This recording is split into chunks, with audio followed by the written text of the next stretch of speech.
Hi guys, may papakilala nga pala ako sa inyo. Isa to sa mga pioneers, mga kasabay natin nagsimula dito sa M-Goldex, nila Boss Kevin, Ma'am Rachel, Admin Chris at Ronald. So ngayon actually, ito ayaw nito magpa-video, ayaw din nito pinapost sa Facebook. Mahihain daw kasi siya. Pero actually, sikat na sikat to, kilala to sa gantong industry. So ngayon, papakilala ko sa inyo at kung bakit natin siya napilit na i-post natin tong video na to. Kasi bakit? Ikaw ba naman umexit na 4 na account sa loob ng isang araw, di ba? Nagsabay-sabay. So ngayon, hinila tayo ng konting sharing, konting testimonial, paano niya nagawa. At the same time, paano mo sisimulan. So ngayon, actually, kung hindi nyo pa siya nakikilala, kilala to sa pangalan niya, Wonder Boy. Okay, Idol. So, ayan, medyo busy lang ha. Starbo lang, Idol. Konting sharing naman dyan. Yan, 720. 7 plus. Okay, so, yan guys. Ito, 700,000 plus.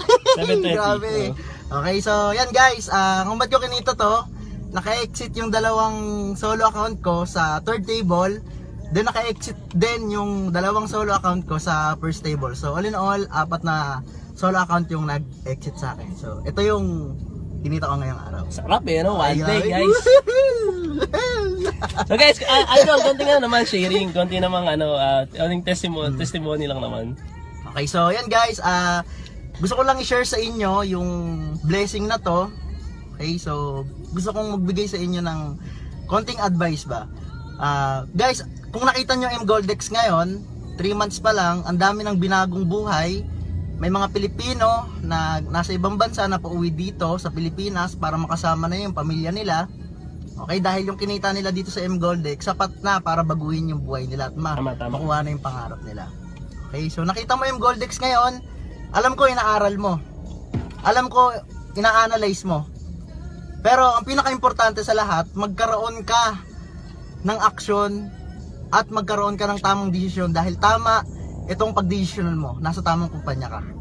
Okay, so ito yung pwedeng mangyari sa'yo once na niniwala ka sa tamang sistema ng M-Goldex. 4 accounts, 720,000 guys, di ba? Kaya kasama po, diba? Okay, 3 months pa lang in the making, guys. Ang dami ng account na napa-exit, ang dami na ng taong natulungan. So, libo na umexit. Okay, M-Goldex Philippines. So, actually, ganyan yung resulta. Basta hatawi lang natin na todo, galingan mo lang, diba? So, kaya syempre, huwag makakalimutan umiling sa taas. So, lahat yan dadating, basta siya lang iuna mo. So, guys, yun na lang. So, at least nakilala nyo isa sa pioneer leaders natin. So, in time sa conference, mamimit nyo siya. Okay guys? Okay, see you there guys. Okay, bye-bye.